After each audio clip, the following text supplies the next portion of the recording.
Professor of History at OSU, and I am just thrilled to be here to start off our Women Citizen Symposium and to welcome you.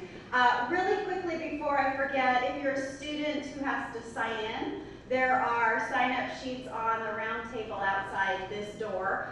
So stay, and then when you must leave, you may. I think you're going to enjoy being here. 100 years ago this month, Oregon voters decided that women deserved a signal right of citizenship, the right to vote. 8 years later, after decades of struggle, the nation as a whole eliminated sex as a barrier to suffrage. We come together today and tomorrow to consider why that change was so long in coming, how it was won, and how it has shaped women's civic membership and political role to this day. I'm going to offer a brief overview of the day's events, but first I have to thank many, many people and institutions whose generous support made this event possible.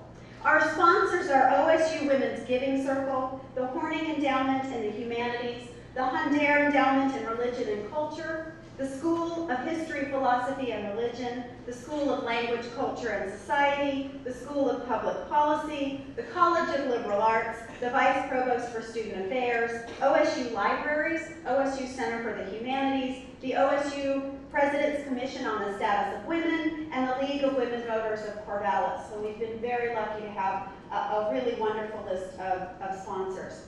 I also have to thank many individuals, and I'm sure I will leave some people out, but I'll do my best. Susan Shaw, Ben Muchler, Mina Carson, Christine Gallagher, Misty Freeman and the members of Women in Policy, Lorena Reynolds, Sarah Henderson, Corinne Freeling Burton, Leonora Rianda, Charlotte Hedrick, and the wonderful members of the Women Citizen Theater Troupe, Deb Weitzman and all the staff here at LaSalle's, Tia Edmondson Morton. It's like an Academy Award speech. I'm sure I'll think of people later that I've forgotten. And my eternal gratitude goes out to Heather Stinger, Dwani Howard, and particularly Bob Pecknow in the School of History, Philosophy, and Religion, whose tireless efforts made this event possible. A key theme in the symposium and the focus of this morning's program is women's interaction with and impact on the realm of formal politics, particularly the electoral sphere and policymaking. Susan Scanlan, chair of the National Council of Women's Organizations and president of the Women's Research and Education Institute, will consider two signal legislative achievements that rewrote women's citizenship in the 20th century: the 19th Amendment and Title IX of the Education Amendments Act, which celebrates its 40th anniversary this year, so another key anniversary. Woo! She'll also offer us some insights into how the electoral gender gap might shape Tuesday's election. Kim Jensen, professor of history and gender studies at Western Oregon University and arguably the foremost expert on the Oregon suffrage movement, will then bring us closer to home, to Oregon. She'll help us understand how the vote was won in the state and explore the links between that victory and women's continuing efforts to achieve full citizenship and social justice. We'll get to see this story in action after that in a screening of the new Oregon Experience documentary, The Suffragists, and we'll talk with the film's creator, Tammy Horton. For our lunchtime talk, which will take place in the Christina Gallery and lunch will be served, we'll have historian and public intellectual Stephanie Coombs, who will shift gears a bit to consider the meaning of the famous feminist shibboleth, "The personal is political." Exploring the connections between women's public and private lives over the last half-century, Stephanie will also point us towards some of the complicated but crucial changes that are needed to ensure true gender equity. Stephanie, as I said, will be speaking in the gallery out there where you can help yourself to lunch. This afternoon, we'll have a roundtable, Women Changing Communities, we'll have women there who deal every day with the complicated interaction of the public and private in women's lives. I hope you'll join them in a discussion of the various and crucial roles that women play in their local communities, providing services, advocating for changes in law and public policy, and giving meaning to women's citizenship on the ground. That roundtable We'll close out today's program as sadly Hurricane Sandy has prevented our late afternoon speaker, Alice Kessler-Harris, from sharing her insights on women's economic citizenship with us. We'll be sure to bring her out later this year sometime. Tomorrow, the symposium will return to the formal political realm with a roundtable of women in elected office. Current and former elected officials will share their experiences as women in a still predominantly male realm. They'll discuss what particular roles they see for women in governance, how women's presence in elected office makes a difference. Former Oregon Secretary of State and Governor Barbara Roberts will close out the symposium tomorrow with some thoughts about the future of women's role in American politics. I want to thank you so much for coming. And I'm going to turn it over to Susan Shaw, OSU Professor of Women's Studies and the Transitional Director of the School of Language, Culture, and Society, to introduce our first speaker.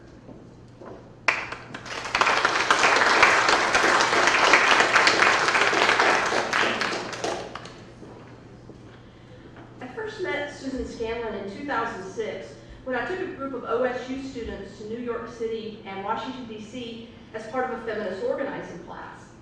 One of my former students had participated in a Women's Research and Education Institute Congressional Fellowship under Susan's supervision, and so she set up a meeting between my class and Susan.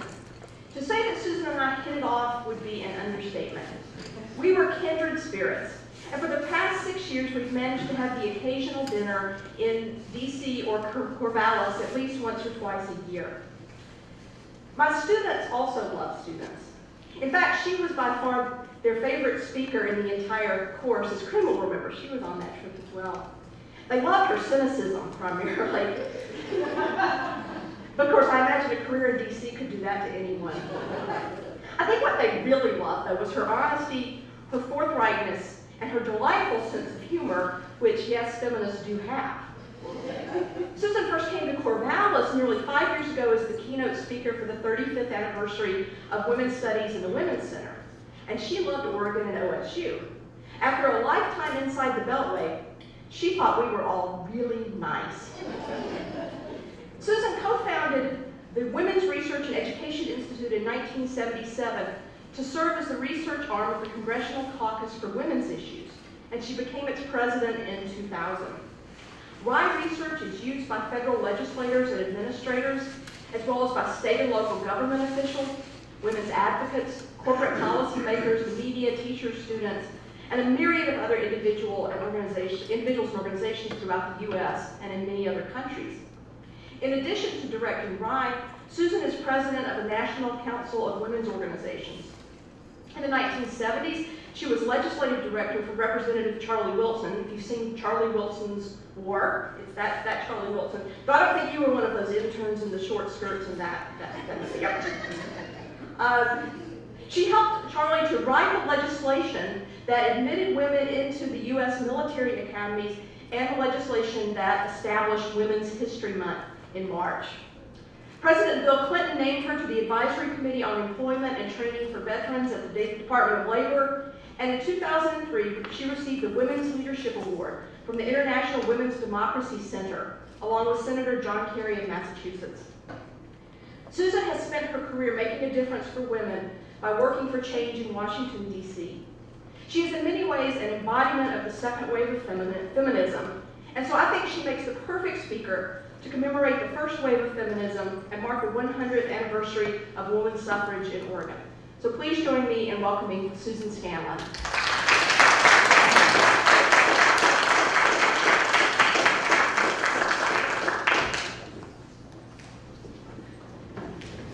Good morning. I want to thank my good friend Susan Shaw. Our mothers both had a suicidal search for alliteration. Susan Scanlan, Susan Shaw, for that kind introduction.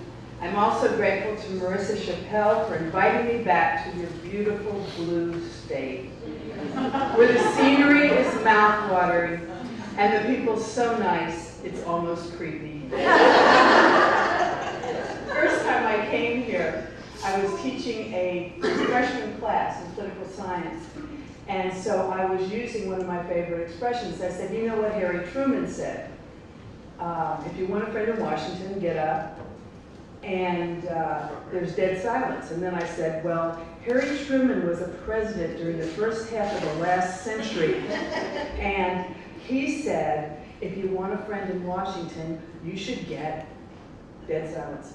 I said, you should get a dog. And then I followed that up by saying, Karl Rove, the henchman, the hired henchman for George W. Bush, said, no, you need to get 2 dogs because in Washington, one will turn on you. But anyway, the next class I taught, I said, you know, you have this beautiful place, enjoy it, you live in one of the best quality of life states in the eye of God.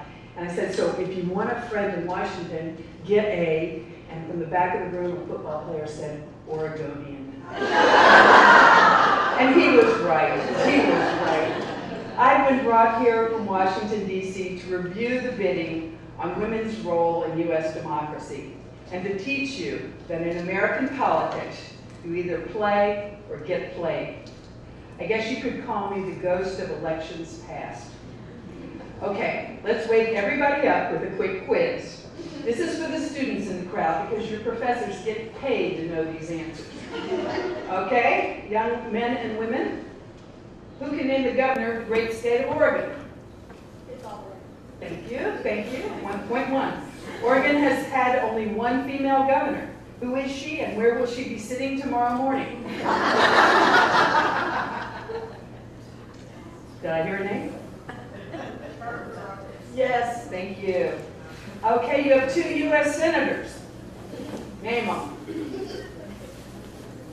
This is what you need to know to get a citizenship test if you're foreign. So you should know the name of your senators. They are Jeff Merkley and Ron Wyden.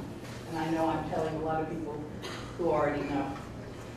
At the moment, 2 congressmen represent OSU in the House of Representatives. Can you name 1 or 2 of them? I'm hearing. Yeah, I heard DeFazio. Okay, and the other is Kurt Schrader. It seems the campus is divided in half. But after November 6th, following redistricting, based on the 2010 census, you'll belong entirely to Representative Peter DeFazio. Or rather, he'll belong to you because you pay his salary. He's working for you. There are 5 members of Congress from Oregon. 1 is a woman. Can you tell me who she is? Yes, she knows. Suzanne Bonamici, okay, from Portland. Now we're getting close to home and into the final Jeopardy round. Please tell me the name of your state senator. She'll be here tomorrow, you better learn it. Betsy Plus. I'm hoping the name of your state representative rolls right off your tongue. She's a proud alumna of the Women's Studies Department right here at OSU. Anybody know her name? Sarah Elser? Yes. Okay, she will be here tomorrow. So it's going to be a murderer's row of Oregon feminists. The mayor of Corvallis. Julia Manning. Are we getting a trend here? Are we seeing something? What's going on in local government? Finally, the bonus round. And Susan, you can't answer. Somebody tell me who Edith Green was. Okay, by the time you leave here, you'll know who Edith Green was. She enhanced the lives of every woman in this room. Her name is going to come up again in the course of my remarks, so keep an ear out. In 1980, I helped draft legislation creating Women's History Week, which ultimately became Women's History Month. Who'd have dared ask a Congress that was 96% male for a whole month way back then? The logical choice for such a celebration would have been the week surrounding August 26th.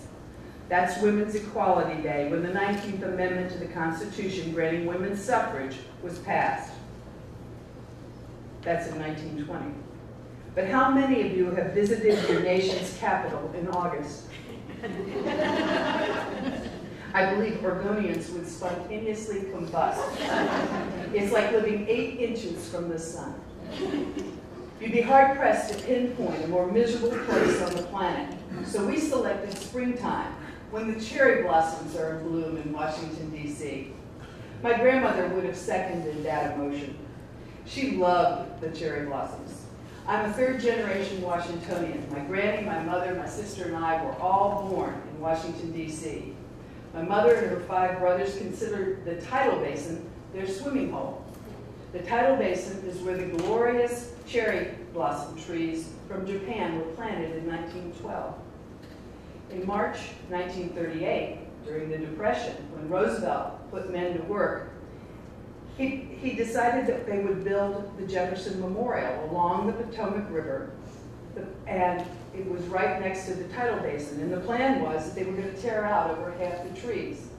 It was my grandmother who organized all the wives in her neighborhood and marched them to the site along with other garden club ladies. And this site was only 5 blocks from her home. There they joined hands and chained themselves to the trees. Obviously, I come from a long line of women who refused to suffer in silence.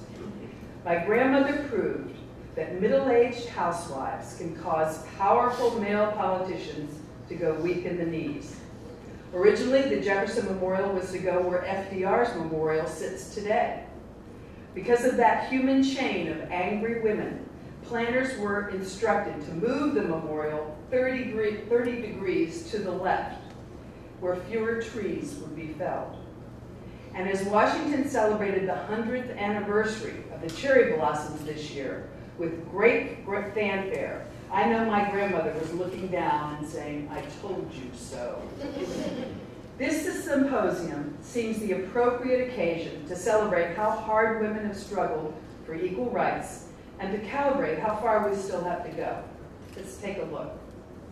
I serve on the board of the National Women's History Museum, which exists in cyberspace only. We have been battling for 16 years to gain a place for women on the nation's mall. That's our America's front yard. There are only 3 statues of women on the mall. The figure of freedom atop the Capitol, the 3 anonymous nurses at the Vietnam Memorial, and Eleanor Roosevelt tucked into a small corner of the massive stone tribute to her husband. Growing up, my annual school field trips introduced me to George Washington's house, Abraham Lincoln's hat, Robert E. Lee's horse, and Charles Lindbergh's plane. Where were Susan B. Anthony and Amelia Earhart and Eleanor Roosevelt to show me that I could be bold and brassy and brave? Where are Sally Ride and Rosa Parks and Geraldine Ferraro to show our daughters that they can make a difference? The unspoken message of these educational expeditions to me: girls grow up to keep the home fires burning while sending their men off to make history. A further reinforcement: less than 10% of today's U.S. history textbooks are devoted to the contributions our gender makes to this country. And it's Betsy Ross's flag, rather than Admiral Grace Hopper's nanosecond, that gets the ink. So the seamstress over the physicist. If we can't see ourselves as the inventors, artists, revolutionaries, and creators that came before, how the heck are we supposed to fashion ourselves into their modern-day counterparts? The museum spokesperson, you've heard of her, Meryl Streep, is working to persuade Congress to let us have a piece of land next to the National Museum of African American History, which broke ground this September. Not only did Congress donate the real estate right next to the monument for that museum, they appropriated $500 million for its construction. The National Women's History Museum has offered to buy our land and to raise the money to build our building. So far, no soap. You'll be interested to know the contributions to the museum and to women's organizations and female candidates increased resoundingly when Rush Limbaugh attacked Sandra Fluck. The Georgetown law student who advocated for coverage of birth control pills as part of the Affordable Care Act. We're also grateful to Republican senatorial candidates Todd Akins of Missouri and Richard Murdoch of Indiana. They keep musing about God's divine approval of rape, and we keep receiving checks.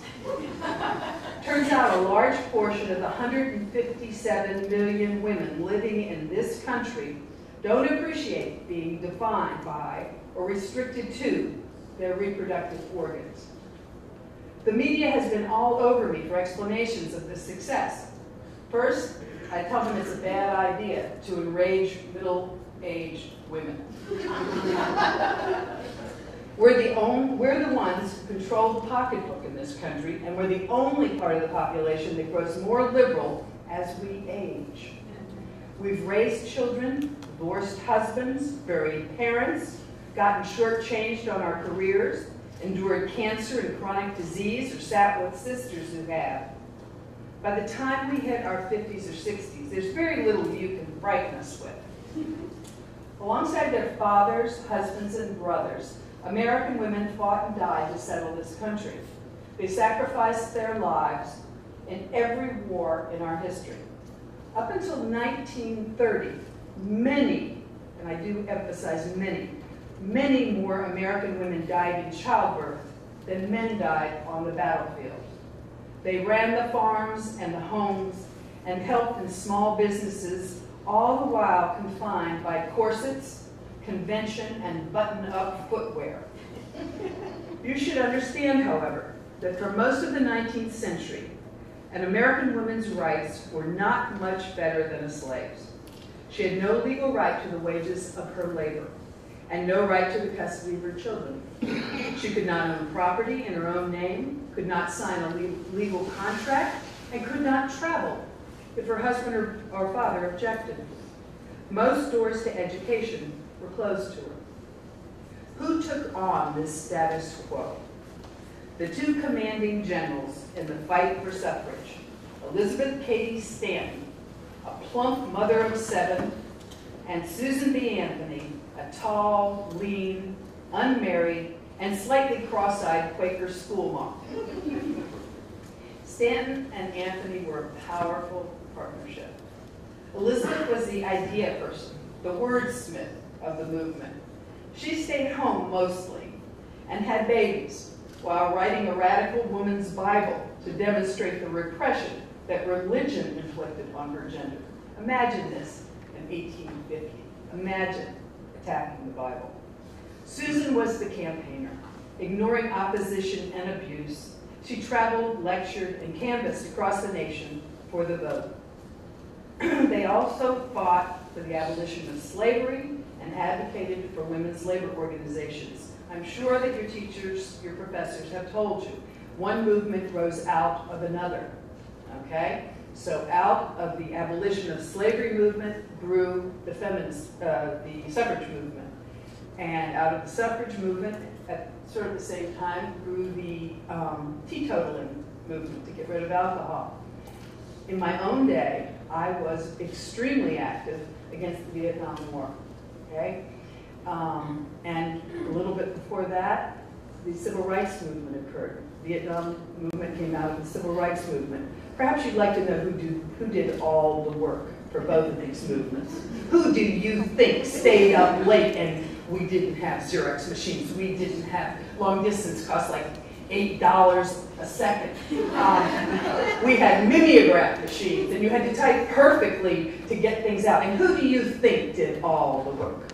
So name one woman who was standing on the platform when Martin Luther King made his I Have a Dream speech. Okay? There was one. Her name was Josephine Baker. Yes. Josephine Baker, who was a saloon singer and great celebrated black woman who left this country and moved to France because she couldn't enjoy a career or human rights. She actually won the Croix de Guerre from France during the war for helping protect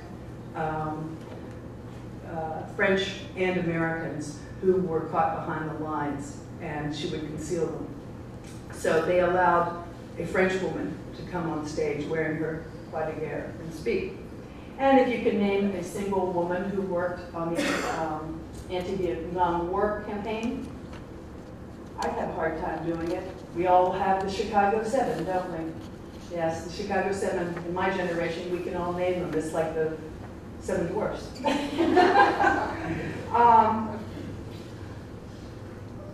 1848, 100 sympathizers gathered for the first women's rights convention in Seneca Falls, New York. By the way, both Elizabeth Cady Stanton and Susan B. Anthony were New Yorkers. A lot of the movement came from there. They gathered in Seneca Falls to proclaim that all men and women are created equal. This was the opening salvo in a 72-year war for the ballot box. Let's consider a few battles in this war. You're going to be amazed by the multifaceted strategy and sophisticated tactics that American women employ. You might be appalled by the brutal take a bunch of prisoners response of American men.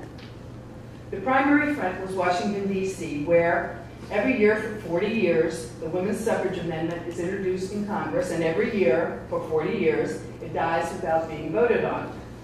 But major skirmishes also occurred out in the States. In 1876, Susan B. Anthony enters the polling office in Rochester, New York, and demands a ballot. She is arrested, held on $1,000 bail, refuses to pay a $100 fine, serves her sentence, and leaves prison to lead a protest at the 100th anniversary of the Boston Tea Party. You know, no taxation without representation. Interestingly enough, territories west of the Mississippi began granting women the right to vote as part of their campaigns for statehood. Wyoming was first, then Utah, Colorado, Idaho, California, Oregon, Arizona, and Kansas. Why? Because territories counted every possible person in order to up their population count. You see, politicians in Washington were not eager to share power with 2 senators and a congressman who represented more grizzly bears and prairie dogs than people. So they fought to get more people, and women were people, imagine. In 1900, Susan B. Anthony persuaded the University of Rochester to admit women. That's Rochester, New York, stating that, I can't say that college-bred women, the college-bred woman, is the most contented of our citizens. The broader her mind, the more she understands the unequal conditions between men and women, and the more she chafes under a government that tolerates it. After 50 years in command, Stanton and Anthony died with their boots on, never having voted. They are replaced at the turn of the century by a young and beautiful champion, Alice Paul. Paul is a Quaker from New Jersey with a PhD in political science from the University of Pennsylvania and a law degree from American University. Actually, she held 6 graduate degrees. She had already done prison time with the Pankhursts, the suffragettes in England. Dr. Paul promptly becomes a thorn in the side of the newly elected president, Woodrow Wilson, organizing a women's suffrage parade on the eve of his inauguration in March 1913. Incidentally, next March will be the 100th anniversary, and we're trying to plan a Votes for Women march for Washington, D.C., so keep your eyes open. 8,000 marchers in 1913 arrived in long white dresses, accompanied by floats, women on horseback, and the banners of purple, white, and gold of the movement. 150,000 people turned out to look. Suddenly the scene turns ugly.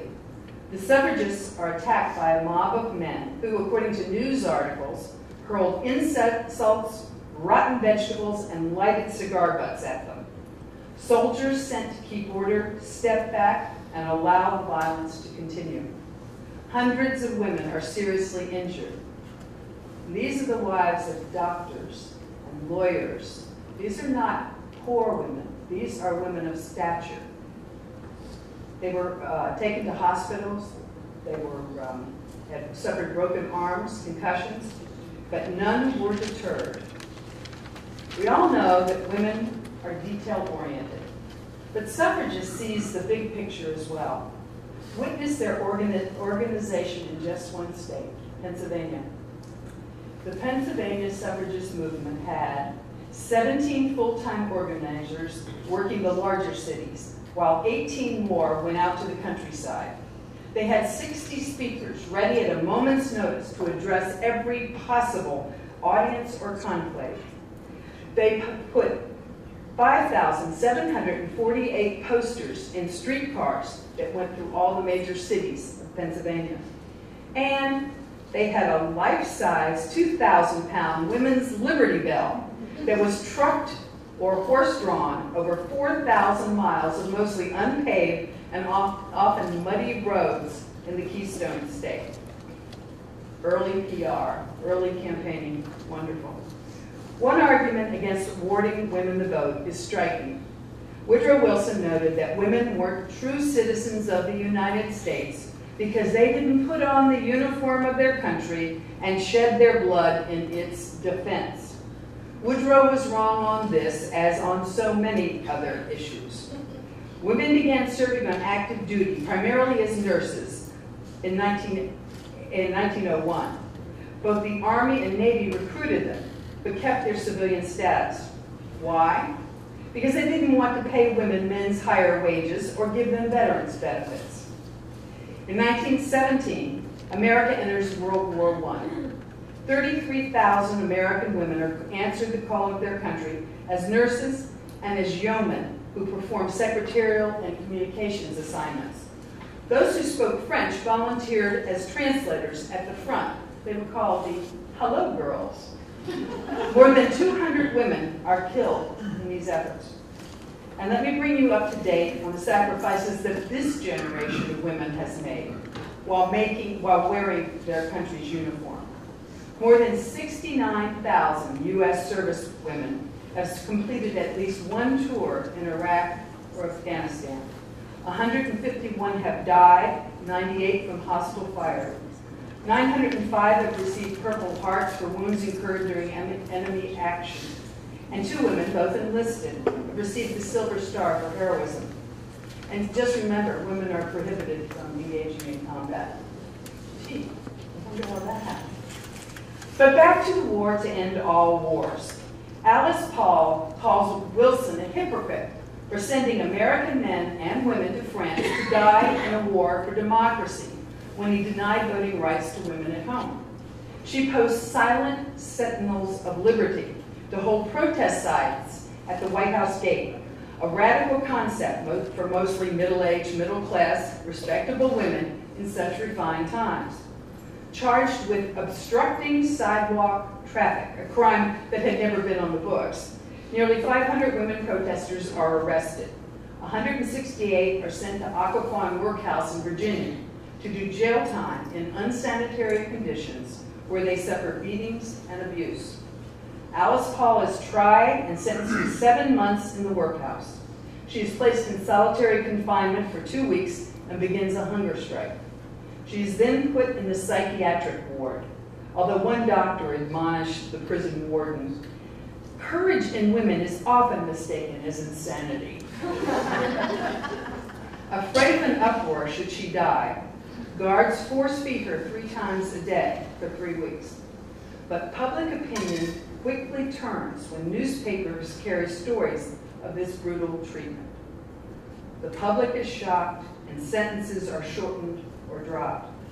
As soon as they are released, these indomitable women leave Occoquan to organize a train called the Prison Special. It tours the country to gather support for their cause. At each stop, they speak about the need for suffrage and about their experiences behind bars. The National Women's Party lights and guards a watchfire for freedom in an urn in Lafayette Park, directly in line with the White House front door. In it, they burn the words of every speech Wilson makes about democracy. It's 3 years before the watchfire is extinguished in victory. Don't make middle-aged women mad. It was in 1918 that Wilson finally backed down. He announced his support for suffrage, and the Susan B. Anthony Amendment to the Constitution of the United States passed the House the very next day. Interestingly enough, it was the service of women in the military and the defense works that gave a huge push to passing of the 19th Amendment. Wilson, a grand old hypocrite, claimed to be won over to the suffragist side because of the bravery of women serving on the front and their proven abilities as they replaced men in offices and factories. A year after it passed the House, the amendment was approved by the Senate by 1 vote. Now, next stop, the states. Success was certainly not guaranteed. It all came down to a steamy summer standoff in Nashville, Tennessee, the crucial 36th state. And therein lies a marvelous story. It's been referred to as the War of the Roses. Legislators who supported women's suffrage wore yellow roses on their lapels. Opponents wore red roses. By floral count, on the first and second roll calls, the vote was tied 48-48. Remember, we're talking August in Nashville. No air conditioning. With wilted collars and frayed nerves, the legislators squared off for the third roll call vote. That's when Harry Byrne, at 24, the youngest member of the legislature, suddenly broke the deadlock. Despite the red rose on his vest, he voted in favor of the amendment, and the House erupted in pandemonium. Outraged opponents began chasing Representative Byrne around the room. In order to escape the angry mob, Byrne climbed out of one of the third-floor windows of the Capitol building. Making his way along a ledge, he was able to save himself by hiding in the Capitol attic. When tempers cooled, Byrne explained, while he was wearing a red rose on his lapel, the people couldn't see that inside his breast pocket was a telegram from his mother in East Tennessee. She urged him to do the right thing and vote in favor of the women. And he announced, a good boy always does what his mother asks him to do. Would that were always so. There was only one woman alive in 1920 who'd attended the Seneca Falls Convention. Her name was Charlotte Woodard. She was too sick to get to the polls to cast a vote. By the way, at the same time my grandmother was chaining herself to a cherry tree, the Women's Party headquarters in D.C. was torn down to build the U.S. Supreme Court building. It moved less than a block away to the Sewell Belmont House. That's where Alice Paul put down her banners and took up her pen. In 1923, she wrote the Equal Rights Amendment. Equality of rights under the law shall not be denied or abridged by the United States or by any state on account of sex. 24 words that had not yet found their way into the Constitution. The ERA was defeated in 1982 by a total of 9 votes in 3 states. This fight is now 89 years old. I'm not getting any younger, and none of us is getting much closer to it. Obviously, I am not neutral about the invisible and unappreciated role that certain people in power perceive women should accept. Invisible, of the 100 individuals honored in Statuary Hall in the U.S. Capitol in Washington, D.C., only 9 are women. We recently persuaded Kansas to replace one of its 2 forgettable old white guys with Amelia Earhart. But now we've got to raise $500,000 for the statue. Which brings us to politics, something I know a bit about. I helped found the Congresswomen's Caucus in 1977. That's when 17 women in the U.S. House of Representatives and 1 woman senator came together across party lines to advance the rights and responsibilities of women. Today, the caucus boasts 73 congresswomen and 17 senators. That's a jump from 4% to 16.8% in 34 years. By my calculations, it's only 150 years till legislative parity, ladies. Or as Paula Poundstone puts it, we got 17 women in the U.S. Senate. 17 women in the Senate? We're 52% of the population. Apparently women do suck at math. Around the country, there are 6 women governors out of 50. In state legislatures, 23.7% of elected representatives are female, and only 12% of mayors in America's 100 largest cities are women. Let's do a few comparisons with women around the world. The Scandinavian countries, they're always our shining example. Sweden, Denmark, Norway, and Finland gave women the right to vote and to hold office about 20 years before America offered us the franchise. They mandated 50-50 male-female balances in their legislatures about 15 years ago. Can you imagine? Yeah, I can see that happening in 5 more years. Allow me to list just a few countries where women enjoy greater political representation in their legislatures than we do in America. I'll go in alphabetical. No, I don't think I'm in alphabetical order. Bangladesh, India, Uganda, Argentina, Lesotho, Macedonia, Tajikistan, Serbia, Israel, Vietnam, Uzbekistan, Afghanistan, Botswana, Guyana, Moldova, China, Timor, and Ethiopia. That puts us 71st in the world, tied with Turkmenistan. So why aren't American women choosing to run? Let's blame it on the women not being candidates. Women are substantially more likely than men to perceive the electoral environment as highly competitive and biased against female candidates. Wonder why? Hillary Clinton and Sarah Palin's candidacies aggravated women's perception of gender bias in the electoral arena. Who wants Rush Limbaugh coming after you? Women are much more likely than men to think they are less qualified to run for office. The complete opposite is almost always true. Women have all the skill sets. Men are willing to take the risks. Female potential candidates are less competitive, less confident, and more turned off by fundraising than their male counterparts. Women are less likely than men to receive the suggestion to run for office from anyone.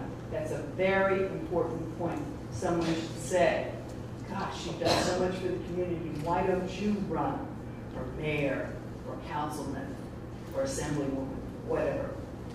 And the final reason, women are still responsible for the majority of child care and household tasks.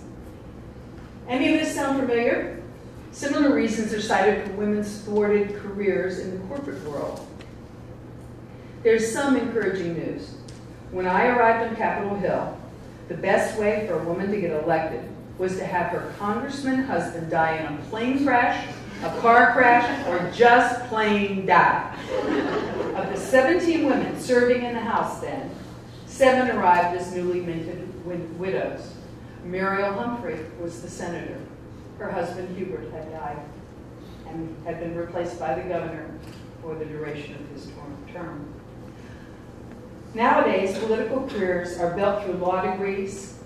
Well over half the members of Congress are lawyers, and half of today's law students are women. Thank you, Title IX. Title IX is the law that mandates equal funding for women in the classroom, the science lab, and the ballpark. I was in the Senate gallery the day Title IX passed. Trust me, we were focused on discriminatory college admissions policies, academic scholarships, equal pay, and enabling women to become school principals or to chair college departments. Not one of Title IX's authors had the slightest idea that athletics would be involved.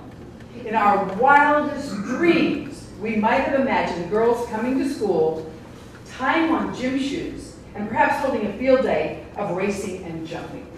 Remember, I'm a baby boomer. I was a young woman when Title IX passed, but not for 1 minute of one day from kindergarten to 12th grade was I allowed to wear slacks to school. Makes a great athlete, running in a skirt. So an athletic field day sounded like the promised land to me. Here you have a prime example of the law of unintended consequences. Those of us who were limited to half-court basketball, remember that? We're fighting for academic equality. Yet, without knowing it, we created a new breed of woman, comfortable in her own skin, who understands teamwork, embraces competition, puts herself forward, isn't afraid to win or lose, or embarrassed to sweat, wins athletic scholarships, and accepts that there's no crying in baseball. Somebody got the reference. Those who haven't seen A League of Their Own, mandatory.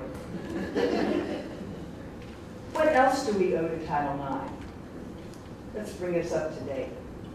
In the London Olympics this summer, only one country, China, took home as many gold medals as the U.S. women's team. China won 48.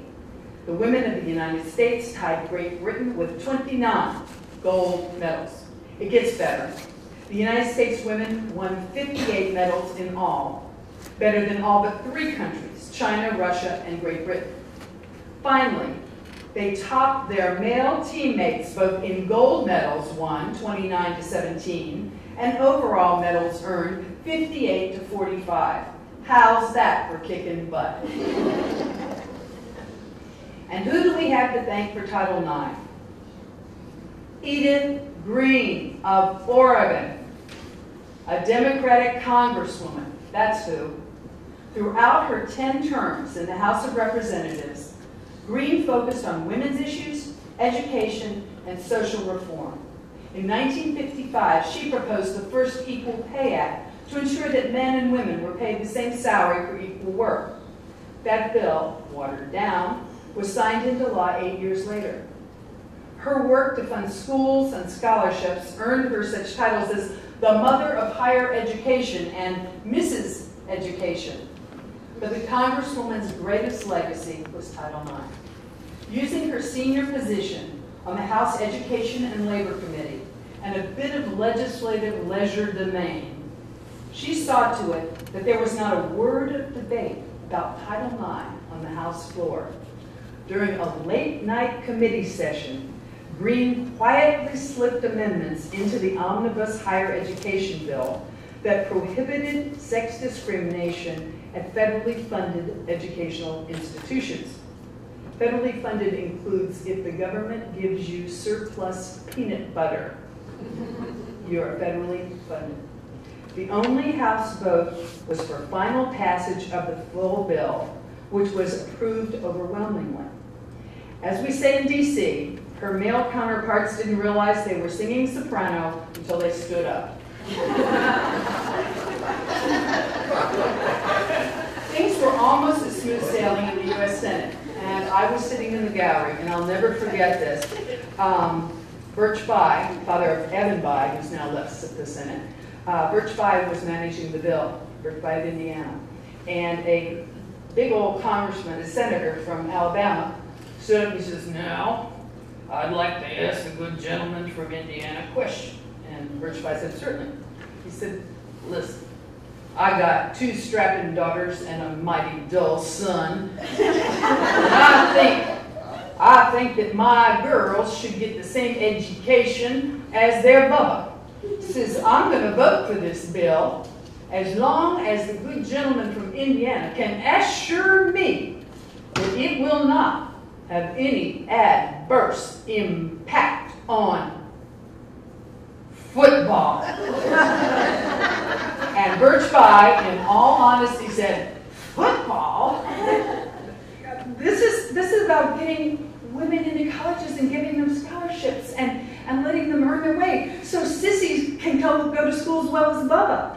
And he was being honest, and the guy from Alabama, Hal Heflin, was being honest, and he voted for the bill. Imagine that today. So what have we learned after 40 years of Title IX?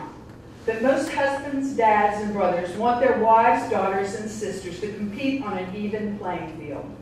In fact, whenever Title IX is under attack, which is just about any place there's a wrestling coach, there's one demographic in Congress that always comes to our defense. It doesn't matter if they're Democrats or Republicans. The people who defend Title IX are the fathers of daughters. Because of Title IX, the Gen Xers, the millennials, and their younger sisters are the single most educated cohort in world history. They hold more master's degrees than their male counterparts and have topped them now in law, medicine, and even divinity schools. What does this mean? Because of their educational attainment, young women are putting off marriage, jobs, home buying, childbearing, and pension participation 4 years longer than their mothers and most of their grandmothers did. They also hold the largest debt burden of any demographic in the country. But they vote. Lordy, do they vote. Much more than their male cohorts.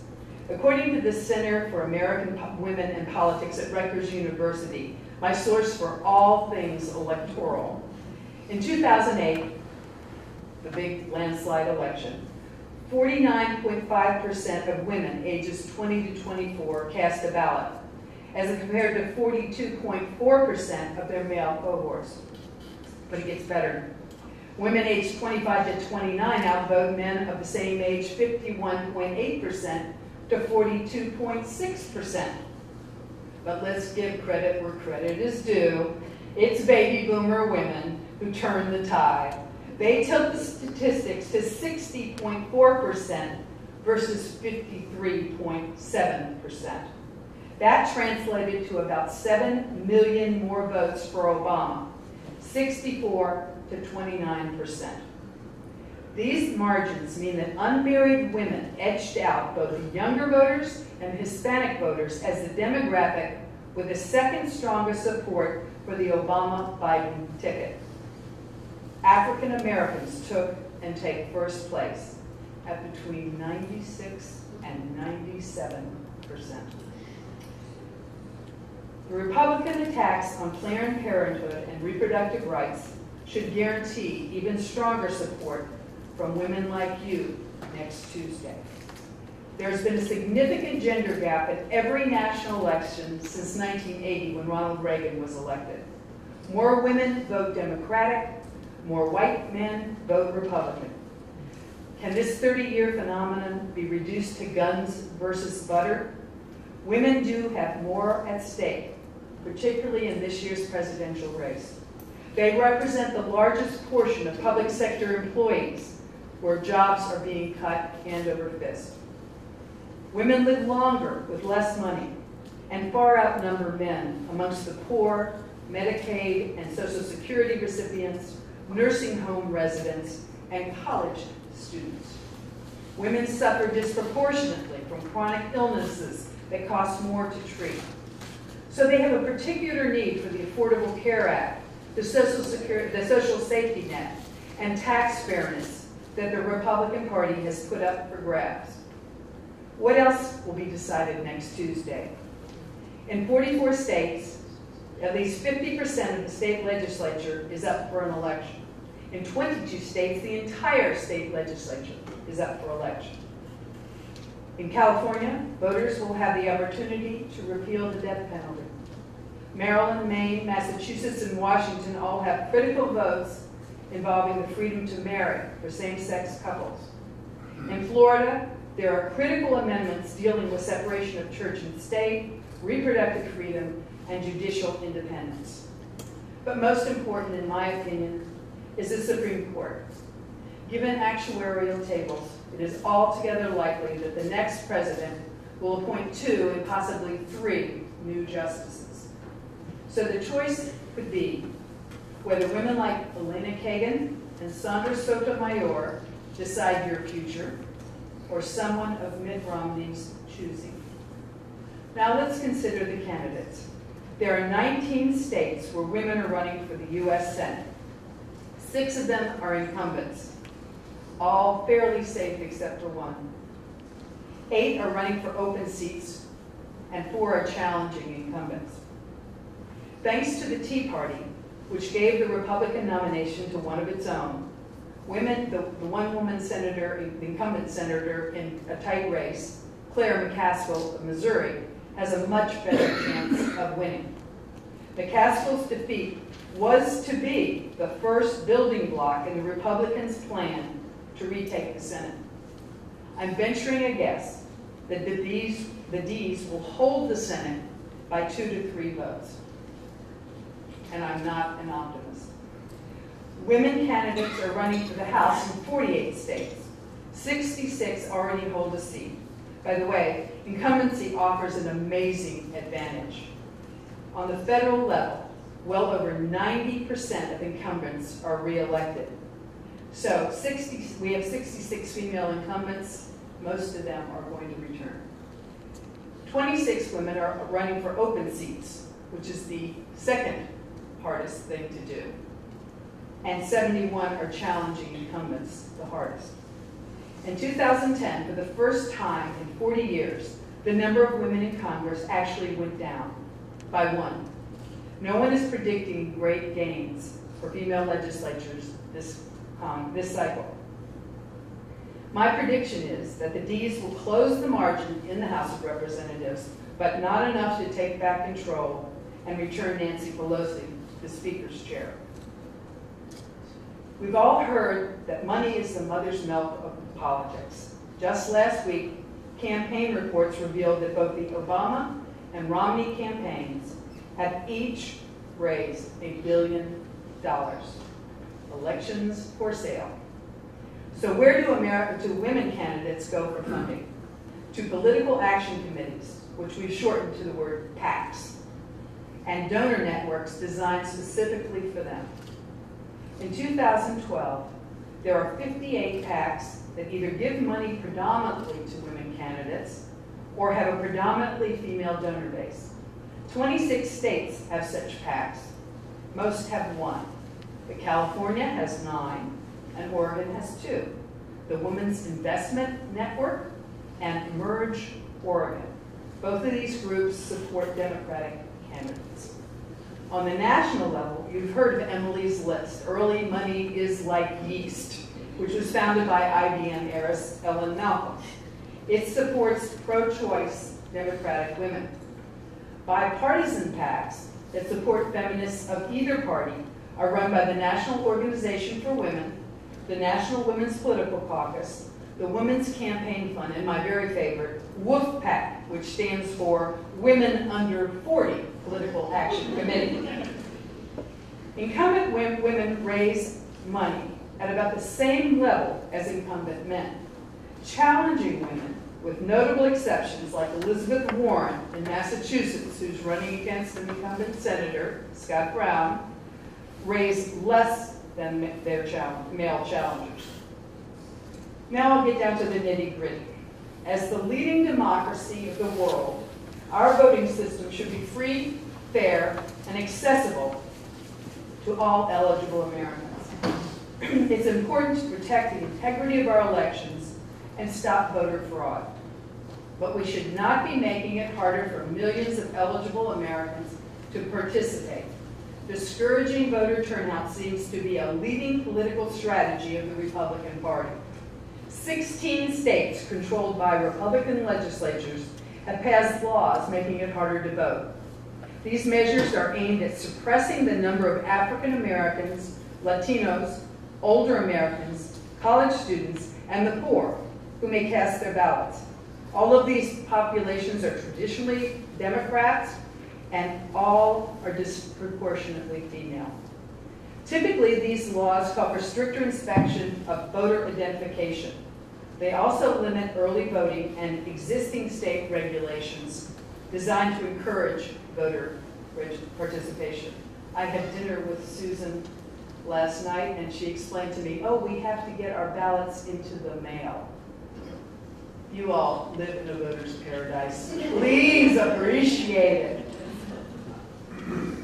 Typically, these new laws call for strict inspection of voter identification. They also limit early voting and existing state regulations designed to encourage voter participation. Conservatives claim they are simply trying to protect against voter fraud. So let's talk about voter fraud, which comes with the penalty of $10,000 and 5 years in federal prison, which seems a pretty stiff punishment for anyone trying to shift an election by 1 vote. Results from a closely analyzed 2004 presidential election in the all-important swing state of Ohio revealed a voter fraud rate of, get this ladies, 0.00004%. National Weather Service data shows that Americans are struck and killed by lightning about as often.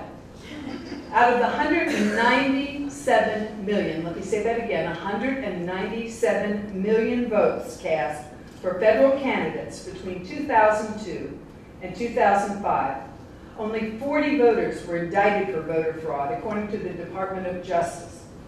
Only 26 of those cases, or about 0.0000013% of the votes cast resulted in conviction or guilty plea. Talk about trying to solve a non-existent problem. Many of the recently enacted voter suppression laws have been struck down by state and federal courts as unconstitutional. Others are under appeal. It's been estimated that 90,000 residents of Pennsylvania lack the proper identification to vote under a strict state law that was recently overturned. But citizens across the country remain confused about their eligibility and how to get proper ID. Let's give the GOP high marks for discouraging democracy.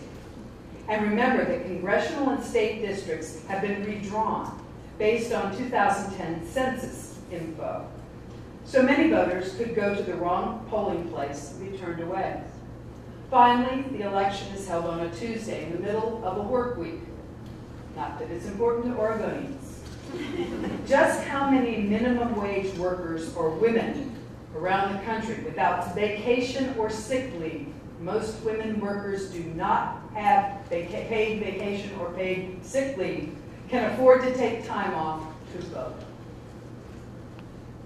For 4 decades, I've tried to convey one message to coming generations of girls and women. In Washington, D.C., where decisions are made, you're either at the table or on the menu. Let me repeat that. In Washington, D.C., at the Feast of Democracy, you're either at the table or on the menu. It's been my life's work to bring women to that table. So this old Washington warhorse urges you to become engaged in government. Learn to flex your political muscles. Learn who your senators are. Don't suffer in silence. Write, email, or call your state or federal reps to tell them where you stand on the issues. Send a letter to the editor of your paper or start blogging to express your opinions. Form a human tree, lost that line. Form a human chain around an imperiled tree. Choose to be a full-time citizen of your country. Build your confidence by running for your health or for office, or urge another woman to do so. I promise you can run circles around some of the Duke brains now holding office. Above all, vote. Vote, vote, vote. Susan and Elizabeth and all the suffragists who fought so hard and so long are watching. It is my fervent hope and sincerest belief that the greatest generation of women is yet to come. I believe I'm looking at it. My generation stood on the shoulders of giants. Giants like Susan B. Anthony, Alice Paul, Eleanor Roosevelt, and Edith Green. Although not of their august stature, the boomers are ready to bend down and welcome you. Hop on up to our shoulders. You aren't heavy. You're my sisters. Thank you.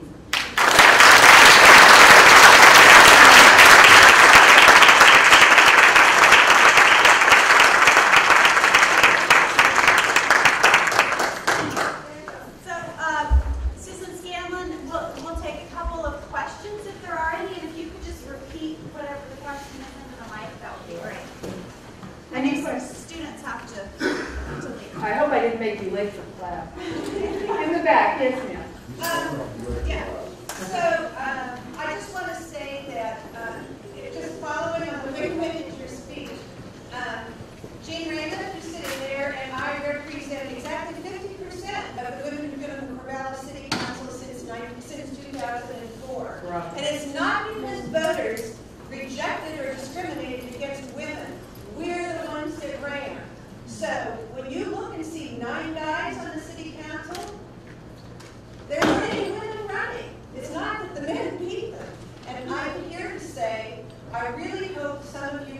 consider running for the city council sometime in your college career. It is a lot of work. It's like taking a course. That's about how I would compare it to the time load and the effort load. But you know, guys, you can't go on being represented by your grandmas.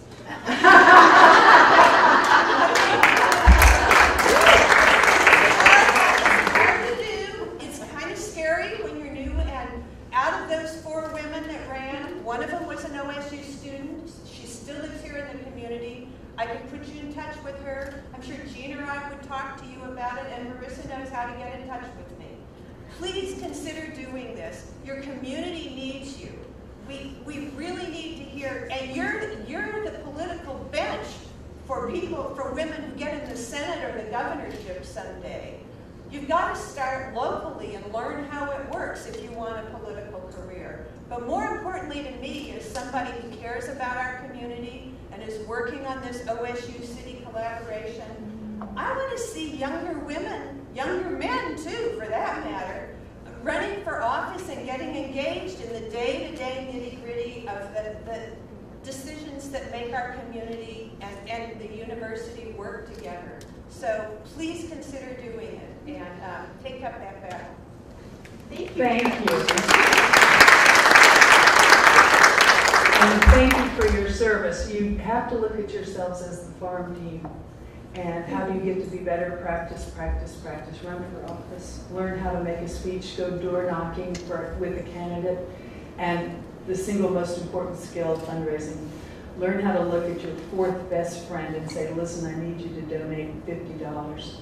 And then don't say anything. The first one who speaks loses. But that's what fundraising is. Gloria Steinem described it as the world's 2nd oldest profession. Thank you so much for all your lifetime of work that I feel I personally benefited from with Title IX.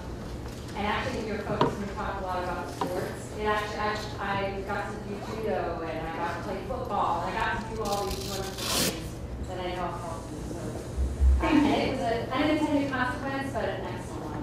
No, I don't think I broke a sweat before I was 40. It was unseemly. It was unseemly for girls to be athletic. And I remember I went to an all-women's college and I ran for president of student government, and I voted against myself because it was unseemly to be ambitious. Am I making this up? No, I'm not making this up. Wearing my other hat, I guess I should put in a plug for the National Council. I am the chair of the National Council of Women's Organizations, which is a bipartisan umbrella organization of 240 progressive women's groups. That is everything from Girls Inc. and the YWCA to now to the General Federation of Women's Clubs to every women's disease group to the Older Women's League. We represent 12 million American women, and that gets me to the White House and to the bargaining table quite frequently. It doesn't get me a salary, but sometimes volunteer work is worth its weight in gold. So if you all have any questions about other organizations or how you can hook up with some of the groups I've mentioned, I'd be glad to talk with you separately and let you know. Any other questions? Yes, ma'am. My name is Nancy, and I live here and have lived here for a long time. And I'm very interested in campaign reform laws. And after this election, and after the Supreme Court decision is further processed by the general public, when do you think that will be addressed? Oh, God, I hope it's soon. Citizens United is the Supreme Court decision that sold our elections down the river, to saying that corporations and rich people have more of a say in how our country will be run. I think that the Democrats need to come back into office. I think that if people watch the news, the average man on the street does not read a newspaper and does not watch the news. So they get their news from infotainment or from talking heads or shrieking debates where lies predominate. And so we're going to have to educate the people that our vote should be just as important. And I think that you will see that happen. Well, you will see that happen if Obama is reelected and he appoints 2 to 3 people to the Supreme Court. That is our very best hope. Anything else? Yes, ma'am. Well, I did have a question. So I had an unusual experience, and I was talking to a consulate's wife. I was talking about disarmament at the consulate. His wife walked up and started yelling at me.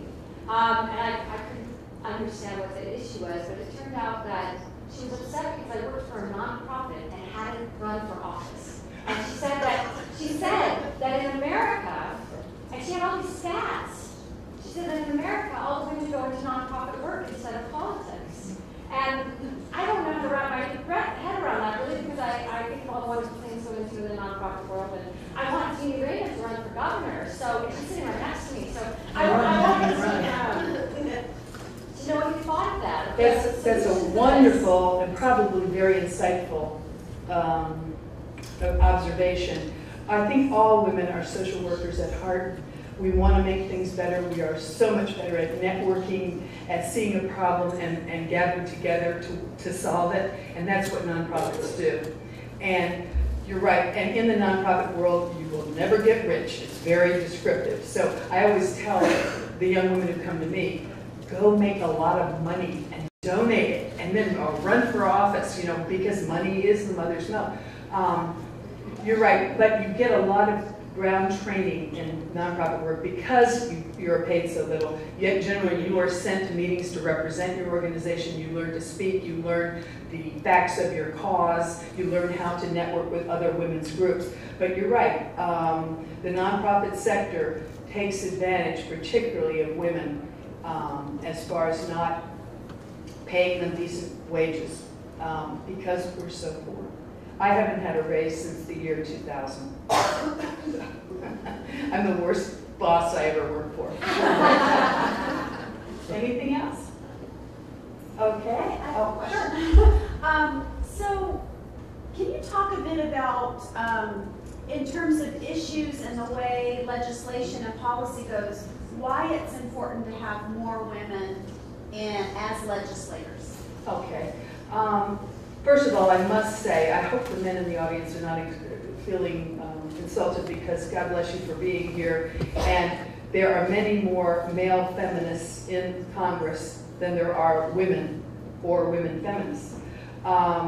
When the caucus started in 1977, we relied on the kindness of gentlemen to get all of our legislation passed because we didn't have enough women to even cover all of the major committees. We didn't have 17 women. The first woman to sit on the Appropriations Committee was Lindy Boggs. She was from Louisiana. And the reason she was put on the committee was that her husband, Hale Boggs, had been killed in a plane crash campaigning in Alaska. And he had appointed Tip O'Neill to be the House Whip, which led then, when Hale Boggs died, to him becoming the House Majority Leader and him becoming the Speaker. And he saw to it that she would get on the single most important committee in Congress because it's all about the money. Never, ever let anyone tell you that it's not about the money. We have had to strategize. Of course, we have worked with the Black Caucus, which was formed 5 years earlier than ours was. We've learned to work with the Latino Caucus because all of our issues are so similar in so many ways. I must say that in the first 5 years of the caucus, we accomplished more than they've accomplished since. And that is because of the gridlock of politics. Nowadays, the Republican members of the caucus will not participate on just about any issue. They'd be hard-pressed to agree that today is Thursday. And so the issues I can tell you that they will work on are women in the military. Everybody's a patriot, and they support women in the military, surprisingly. This is the issue of my lifetime, so I take a close look at it. And women's health. They believe that you should spend more money to research and combat and treat and detect those conditions and diseases that disproportionately affect women, okay? but they don't agree on what the diseases are. They do not agree on how much money. They do not agree between proactive work to prevent disease as opposed to treating a disease after you get it, like diabetes is a good case, the chronic diseases that women suffer from. So you will see women's action on particular fronts, but you won't see them. They're generally behind the scenes on a lot of other issues. I'll give you an example. The Women's History Museum. I mean, it's outrageous that on the National Mall there is no museum for women's history. None whatsoever. And we had a meeting with 2 senators who had put holds on the bill. Okay? It had passed the House of Representatives when the Ds were in charge. The senators, the Ds were in charge of the Senate. And it had come through the House Environment and Public Works Committee, which was chaired by Barbara Boxer of California. So it was coming to the floor for a vote, and 2 senators put a hold on it, which meant if you bring this up, I will, what's the word I'm looking for? Filibuster, thank you. Old age is a shipwreck. Anyway, so we went over to meet with these 2, the 2 staffers, the legislative director of one, Senator DeMint of South Carolina, and the chief of staff of the other, Tom Covert of Oklahoma. Yeah, I try to forget. And so we're sitting there, and at the meeting, there was the chief of staff was a guy who was probably younger than I am, but middle-aged. And the young woman was maybe a 30-year-old attorney, and I could feel the heels from her 3-inch heeled shoes on my shoulders. And she looked at me and she said, "I really don't understand why you need a museum on the mall. You already have Julia Child's kitchen and the First Lady's gowns." And that is the mindset that we're dealing with on the Senate side. The President Museum had to grab me like this because I was coming across the table. But when you have to deal with that kind of mindset, I mean, you can't even have a rational discussion. And that has been a strategy of using what power they have and the Senate procedures to stop progress. And Harry Reid, should the Senate remain Democratic, which I think it will, is promising to try and do some reform to try and eliminate the filibuster, except if you're willing to stand up, bring out the cots, and stay there. My husband's in the back. He was a Senate page, and he was there when Strom Thurmond filibustered the Civil Rights Act for 24 hours and 26 minutes. Perhaps you'd be interested in who has the second longest filibuster in the history of the Senate. Hey, who said that? Yes, it's Wayne Morris. And you know what he debated? Was it 18 hours, Jared? 18 hours and 14 minutes. 18 hours and 14 minutes. And by the way, when you're filibustering, you cannot leave the floor. Somebody can ask a prolonged question so you can run to the restroom, but basically you have to be there. And if you sit down, then the debate is over. He was debating against donating a single acre of land to the Boy Scouts in Oregon. He was against it. You might want to look up that case. But anyway, so politics is very an inside poker kind of game. And you have to know the players and the policy and the procedure.